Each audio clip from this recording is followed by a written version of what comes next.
406장 찬송하시겠습니다. 406장.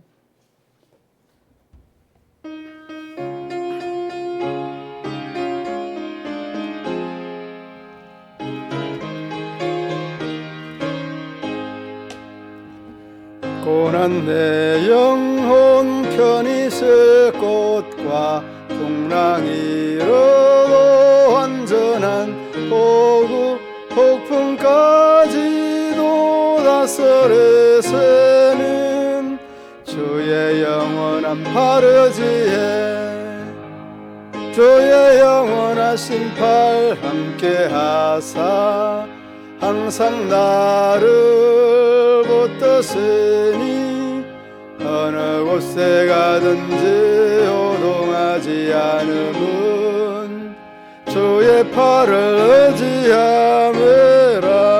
아멘. 나의 믿음여도 예수 늘 함께 동행함으로 그의 은혜가 충만하려니 주의 영원한 파르지에 주의 영원하신 팔 함께하사 항상 나를 붙드시니 어느 곳에 가든지 요동하지 않음은 주의 팔을 의지함이라.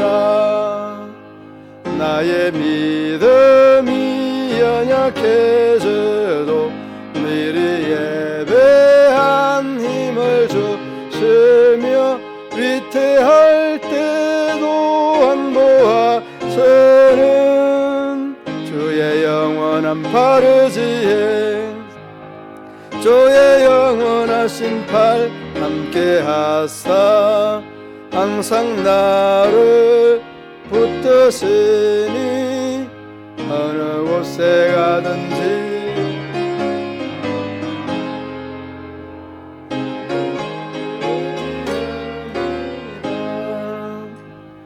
능치 못한 것 주께 없으니 나의 일생을 주께 맡기면 나의 모든 짐 대신 지시는 주의 영원한 파르지에 주의 영원하신 팔 나를 붙드시니 어느 곳에 가든지 요동하지 않음은 주의 팔을 의지함이라. 아멘. 하나님의 말씀 마가복음 12장 1절로 12절 말씀. 하나님의 말씀 마가복음 12장 1절로 12절 말씀.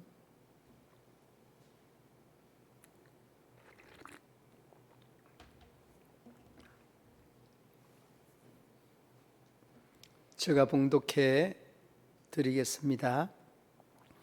예수께서 비유로 그들에게 말씀하시되 한 사람이 포도원을 만들어 산 울타리로 두르고 접자는 틀을 만들고 망대를 지어서 농부들에게 새로 주고 타국에 갔더니 때가 이름에 농부들에게 포도원 소출을 말을 받으려고 한 종을 보내니 그들이 종을 잡아 심히 때리고 그저 보내었거늘 다시 다른 종을 보내니 그의 머리에 상처를 내고 능욕하였거늘 또 다른 종을 보내니 그들이 그를 죽이고 또 그 외 많은 종들도 들으는 때리고 들으는 죽인지라. 이제 한 사람이 남았으니 곧 그가 사랑하는 아들이라. 최후로 이를 보내며 이르되 내 아들은 존대하리라 하였더니 그 농부들이 서로 말하되 이는 상속자니 자 죽이자. 그러면 그 유산이 우리 것이 되리라 하고 이에 잡아 죽여 포도원 밖에 내던졌느니라. 포도원 주인이 어떻게 하겠느냐? 와서 그 농부들을 진멸하고 포도원을 다른 사람들에게 주리라. 너희가 성경의 건축자들이 버린 돌이 모퉁이의 머릿돌이 되었나니 이것은 주로 말미암아 된 것이요 우리 눈에 놀랍도다 함을 읽어보지도 못하였느냐 하시니라. 그들이 예수의 이 비유가 자기들을 가리켜 말씀하심인 줄 알고 잡고자 하되 무리를 두려워하여 예수를 두고 가니라. 아멘. 오늘 1절 말씀 한번 보시기 바랍니다. 1절에 보면 예수께서 비유로 그들에게 말씀하시되, 그들이 누굴까요? 여러분, 우리가 전 시간에 나누었던 그 말씀의 본문에 이 그들에 해당하는 인물들이 언급되어져 있습니다. 11장 27절에 보면 대제사장들과 서기관들과 장로들이 나왔다라고 이야기를 합니다. 이렇게 대제사장, 서기관, 장로들이 오늘 이 본문 1절에 그들에 해당하는 사람들인 것입니다. 그러니까 이들은 정말하면 사내들인 공회, 이 사내들인 공회, 우리나라를 치면 국회의 의원들과도 같은 그런 신분과 직급이 아주 높은 분들이죠. 그들에게 이 비유로 들어서 말씀을 했는 겁니다. 그리고 오늘 1절에 그들이라고 하는 이 대상자와 오늘 그 마지막 절 한번 보시기 바랍니다. 마지막 절 보면 그들이 예수의 이 비유가 자기들을 가리켜 말씀하심인 줄 알고 잡고자 하되 무리를 두려워하여 예수를 두고 가니라. 이렇게 말씀합니다.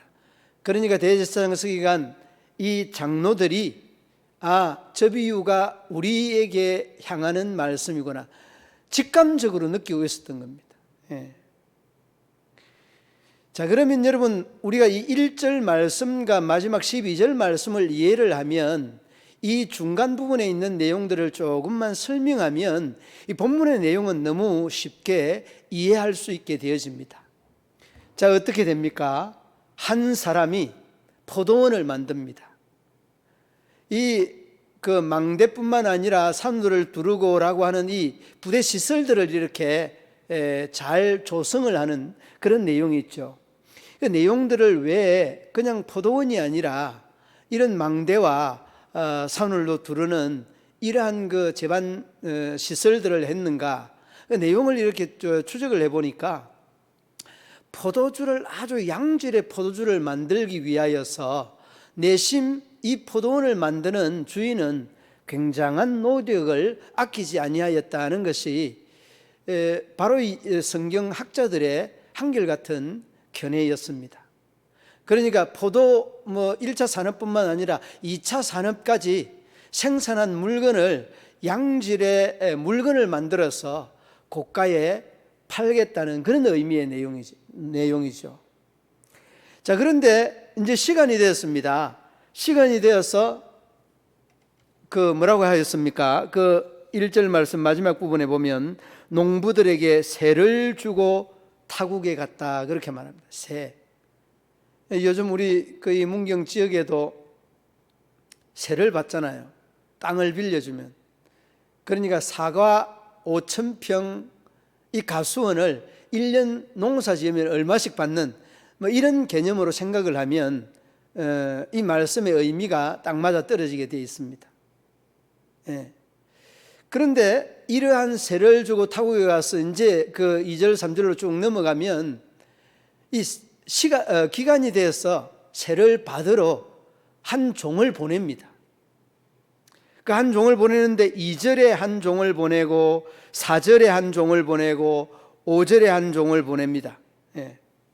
그런데 보내는 종마다 한결같이 어떻게 합니까? 두드리 펴서 돌려보냅니다. 그런데 그 두드리 펴서 돌려보내다가 나중에는 그 5절 말씀에 보니까 이렇게 말합니다. 사전에는 머리에 상처를 내고 능욕하였다는 것과 5절에는 또 다른 종을 보냈는데 들으는 때리고 들으는 뭐 하였습니까? 죽였다고. 그러니까 무시무시한 거 아닙니까? 자, 앞서서 말씀을 드렸습니다. 그들이 누구냐? 대제사장, 서기관, 이 장로. 그러니까 예를 들면 이스라엘이라고 하는 이 공동체의 제일 하이 클래스의 그 헤드라인에 있는 인물들이죠. 그런데 그들이 이렇게 주의 종들을 가는 사람마다 때려서 돌려보내고 때로는 죽이는 이런 현상까지 이르게 됩니다. 그런데 한 번, 두 번, 세 번 돌려보내고 죽는다는 소문을 듣고 이제는 보낼 종이 없어요. 이제 누가 남았습니까? 누가 남았죠? 아들 남았습니다. 아들 한 사람 남았는데, 그래, 이 아들을 보내면 정말 저희들이 죽이지 아니하고 오히려 존대할 거다. 왜냐? 이 땅에 대한 상속자이기 때문에 주인의 권위와 버금가는 이러한 순종을 할 것이다. 이런 생각을 한 거예요. 그런데 그 생각대로 되었습니까? 생각대로 되지 아니하였습니다. 생각대로 되지 아니할 뿐만 아니라 그 아들도 이 대제사장과 서기관과 장로들이 어떤 식으로 죽였는가 하면 여러분 잘 나타나 있습니다. 7절 한번 보시기 바랍니다. 7절에 그 농부들이 서로 말하되 이는 상속자니 자 죽이자 그러면 그 유산이 우리의 것이 되리라 하고 어떻게 하였습니까? 죽였습니다. 이것이 여러분 예수님과 이 대제사장들과 서기관들과의 관계 속에서 우리가 직감적으로 느낄 수 있는 부분이고, 그리고 이 신분에 있는 사람들, 대제사장, 서기관, 장로들과 관계 속에 있는 예수님과의 관계. 여러분 우리도 대제사장입니다. 그러니까 우리가 이 종에 대한 말을 부정하고 듣지 아니하고 오히려 박대하고 그 쫓아보내는, 죽이는 이런 현상이 오늘날 대제사장인 우리 서기관과 바리새인들과 같은 바로 우리를 말하는 거예요. 2000년 전에 이 내용을 말하였던 이 이스라엘 백성들의 이 하이 클래스에 있는 이런 사람들만이 아니라 오늘 나에게 주는 말씀인 것입니다. 그렇다면 그들이 왜 이러한 상황을 자행하게 되었느냐, 왜 이러한 일들을 자행하게 됐느냐, 죽이면 그 유산이 우리 것이 될 것이라고 하는 이러한 상황입니다. 이것이 여러분 오늘 본문에 대한 전체적인 흐름의 내용입니다. 자, 여러분 우리는 이 속에서 무엇을 느낄 수 있어야 되느냐? 한번 따라 하십시다. 관대하신 하나님. 그렇습니다. 관대하신 하나님이기 때문에 종을 죽여도 그들을, 이 농부들을 뭐라 하지 않습니다. 그리고 자기의 아들을 죽여도 저희들을 나무라지 않습니다. 그냥 묵묵히 죽어가는 종과 그 아들의 모습들을 보게 되어집니다. 여러분 이 말씀을 묵상을 하고 준비를 하면서 그 종이 누구냐? 그 종이 나요. 그 아들이 누구냐? 그 아들이 나라는 겁니다. 여러분 모두가 다 이 생각과 이 자세로 이 말씀 앞에 우리가 설 수 있어야 합니다. 묵묵하게 예수를 위하여 죽어가고 예수를 위하여서 우리가 희생되어서 모욕도 당하고 머리뿐만 아니라 온 몸이 만신창이가 되는 이런 상황까지 이르게 되는 그런 모습들을 오늘 이 본문 속에서 볼 수 있게 되어집니다. 관대하신 하나님, 철저하게 종들을 죽이는 그들을 향해서 또 종을 보내고 그 종들을 죽이는 그들을 향해서 또 다시 아들을 보내고 그 아들을 죽이기까지 그 농부들을 배려하는, 아니 관대하시는 하나님의 그 모습을 발견할 수 있어요. 여러분 성경에도 이러한 부분들이 여러 곳에 언급이 되는데 야고보서 1장 17절 말씀에 이렇게 말합니다. 각양 좋은 은사와 그리고 온전한 선물이 다 어디로부터? 위로부터 빛들의 아버지께로부터 우리에게 내려온다. 어디에서부터 옵니까? 하늘로부터. 여러분, 그 하늘은 하나님께서 주시는 정말 각양 좋은 은사와 좋은 선물들을 하나님께서 주신다는 이 원칙을 우리는 잊지 말아야 합니다. 그러나 우리가 좋은 것을 받으면서도 그 좋은 것을 주신 분을 망각하고 살아가는 것이 우리된 현재의 모습 아니겠습니까? 그러므로 여러분, 관대하신 이 예수님처럼, 관대하신 이 하나님처럼 그 관대한 하나님의 영향을 우리가 힘입을 수 있는, 많은 영향을 받을 수 있는 믿음의 성도들이 되기를 바랍니다. 그리고 또 이어서 두 번째는 우리가 기억해야 되는 것이 뭔가 하면 이기적인 인간입니다. 관대한 하나님과 상반된 그 조건이 인간의 아주 이기적인 면면들이 오늘 이 본장에서 전체의 내용들을 그대로 볼 수 있습니다. 여러분, 좋은 포도원을 만들어서 이렇게 농부에게 주었으면 그 포도원을 잘 가꾸고 그 포도원을 정말 좋은 포도가 열릴 수 있도록 최선을 다해야 됩니다. 이것이 주인을 따르는 이 농부의 자세 아니겠습니까? 종의 자세고 농부의 자세 아니겠습니까? 그런데 여러분, 옛날 말로는 바로 이 내용이 우리가 흔히 이야기하는 정직이, 우리가 연초에나 이렇게 재직 세미나 하면은 바로 우리 믿음의 집사님, 권사님 또 장로님들 모두가 다 청지기잖아요. 일꾼을 맡은 자잖아요. 맡은 자는 이 청지기는 내 것이 아니라고 하는 그런 바른 원칙을 가지고 있어야 됩니다. 그런데 왜 이 인간이 이기적인 생각이나 이기적인 마음들로 그 얼룩져서 이러한 문제가 생기느냐? 맡겨준 것들을 내 것이라고 하는 잘못된 판단에서부터 비롯되는 것. 여러분, 목사님들도 내 양이다, 이 생각이 잘못된 겁니다. 하나님의 양이고 예수님의 양이고 성령님의 양이다. 나는 그 양떼를 위한, 여러분, 꼴을 먹이고 기도하고 가르치는 일, 이것만 하면 되는 겁니다. 여러분, 저만 그럴까요? 아닙니다. 우리 모든 성도들이 다 이러한 착각에서부터 벗어나야 하는 것입니다. 여러분, 어떤 착각을 우리가 많이 합니까? 하는 착각 중에 헌금입니다. 특히 여러분 11조. 어떻게 11조는 누구 것입니까? 하나님의 것. 맞습니다. 11조는 하나님의 것입니다. 그런데 여러분, 이 11조가 하나님의 것이라고 하는 것은 우리가 잘 알고 또 이렇게 신앙으로 고백을 하는데 11조만 하나님의 것일까요? 아닙니다. 10의 9, 아니 10의 10이 다 하나님의 것인 것입니다. 그러나 우리는 그 10의 10을 다 하나님의 것이라고 고백하는 그 방법이나 방편이 11조를 하나님께 드리는 거잖아요. 여러분, 이 부분들에 대해서 우리가 잘 알고 있는 부분들입니다. 그러니까 이런 것들이 잘 빗나가게 되면, 잘 인지하지 못하게 되면 이게 마치 내 것인 양 오해 내지는 착각하는 이런 면면들을 우리 속에, 내 속에 보지 않습니까? 그러니까 오늘 이 본문의 이 종들도, 농부들도 그냥 종을 때리고 죽이고 쫓아보내는 이런 일들이, 이 농장이 주인 것이 아니라 내 것이라고 하는 잘못된 판단에서부터 비롯되는 것.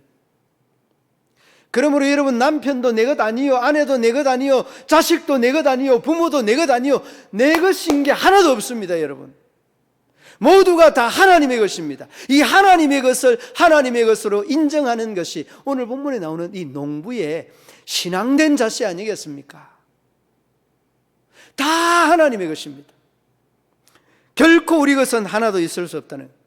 그러니까 내가 내 것이라고 하는 것, 이것이 곧 인간의 이기적인 마음을 이 촉발하게 만드는 요소다는. 철저하게 여러분 고백할 수 있기를 바랍니다. 하나님의 것을 하나님의 것이라고. 그리고 마지막에는 여러분 오늘 본문에서 볼 수 있는 것, 하나님과 우리와, 우리 인간과, 그 다음에 누굽니까? 그 아들, 맞아서 죽어서 포도원 밖으로 내던져지는 이 예수님을 발견할 수 있어야 됩니다. 오늘 본문에 대한 내용은 예수님의 그 관대하심과 예수님의 그 넓은 사랑을 볼 수 있고, 그리고 그 사랑에 정말 반비례하고 있는 인간의 이기적이고 정욕적이고 자아 도취되어 있는 죄악으로 얼룩져 있는 인간의 내면을 볼 수 있고, 그리고 여러분 그 농부에게, 그 종에게, 그 청지기에게 맞아 죽는 그 아들 독생자 예수 그리스도를 발견할 수 있어야 된다. 여러분 오늘 본문 말씀 7절로 8절 말씀 보시기 바랍니다. 이에 잡아 죽여도 농부들이 서로 말하되, 7절 말씀, 이는 상속자니 자 죽이자, 그러면 그 유산이 우리 것이 되리라 하고, 그리고 난 다음에 8절에 보면 이에 잡아 죽여 포도원 밖으로 내 던졌느니라. 여러분 이것이 이기적인 자기의 유익을 위하여서 옳고 그름도 안중에 없습니다. 바르고 틀린 것, 진리와 불이 안중에 없습니다. 오직 이것이 내 것이라고 하는 여기에 초점이 바로 맞닥뜨려져 있습니다. 이것이 여러분 인간의 인간됨의 현주소 아니겠습니까? 그러므로 여러분 이 이기적인 인간의 인간됨을 적나라하게 보여주고 있는, 여러분 신앙다운 자세는 하나님의 것을 하나님의 것으로, 사람의 것을 사람의 것으로, 그리고 사람과 하나님의 것을 구별할 수 있는 여기에서부터 신앙의 출발이 시작되는 것 아니겠습니까? 그러므로 여러분 우리 모든 믿음의 성도들이 이러한 자기의 정욕과 이기가 참 극도로 가해져서 예수님을 죽이는 이러한 상황까지 이르게 되어집니다. 그래서 여러분 오늘 본 말씀 10절 보시기 바랍니다. 너희가 성경에 건축자들이 버린 돌이 모퉁이의 머릿돌이 되었나니 이것은 주로 말미암아 된 것이요 우리 눈에 놀랍도다 함을 읽어보지도 못하였느냐 하시니라. 이 내용은 알고 있거든요. 이 내용은 구약에 나오는 내용인데 시편 118편 22절 23절에 나온 내용을 그대로 인용하고 있는 내용입니다. 그러니까 저희들이 다 읽었는데 정말 이 모퉁이 돌이 됐다라고 하는 것은 예수님을 가르치고 있는 건축자들이 버려진 돌, 그것이 여러분 모퉁이의 머릿돌이 됐다. 코너스톤이라고 하는 이 머릿돌이, 이 코너의 머릿돌이 됐다는 것은 굉장히 중요한 부분입니다. 이 코너의 머릿돌이 됐다는 것은 그 건물을 떠받치고 있는 이 핵심적인 기둥이라는 그런 의미입니다. 그러니까 다 버려도 예수님은 하나님의 집을 세우는 데에 모퉁이 돌이 되었다는 것은 우리에 대한 구원의 하나님의 역사를 암묵적으로 이 말씀 속에 내재시켜 놓고 있습니다. 사랑하는 믿음의 성도들 여러분, 오늘 본문은 그렇습니다. 정말 관대하시고 은혜가 풍성한 하나님, 그리고 이기적인 인간과 그리고 그 인간을 구원시키기 위해 건축자들이 버린 돌을 머릿돌이 되게 하셨던 하나님의 이 놀라우신 은혜를 예수 그리스도의 사건 속에서 볼 수 있게 되어집니다.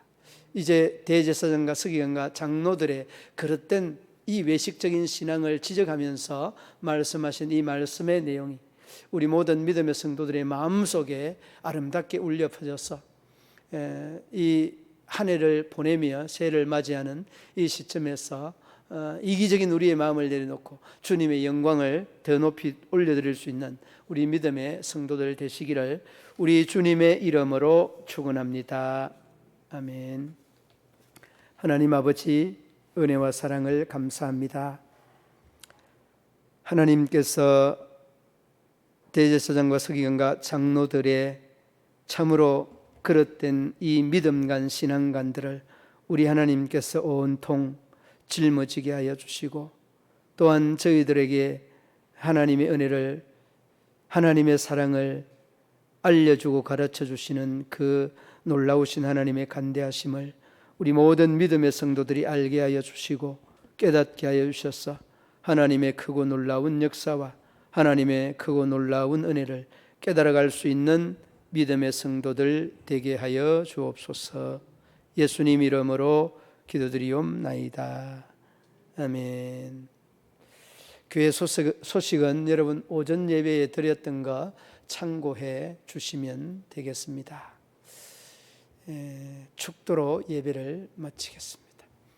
이제는 우리 구주 예수 그리스도의 죄에서 구속하신 은혜와 하나님 아버지의 한없는 사랑과 성령의 교통하시며 위로하시며 인도하심이, 하나님의 넓은 은혜와 사랑, 인간의 이기적이고 참 자기중심적인 이러한 인간의 내면과 예수님의 그 은혜와 사랑을 다시 한번 우리의 마음속에 새기기를 원하고 바라는 우리 모든 성도들과 저희들의 가정과 직장 사업터 위에 경영하는 농사 위에 영원토록 함께 하시기를 축원하옵나이다. 아멘.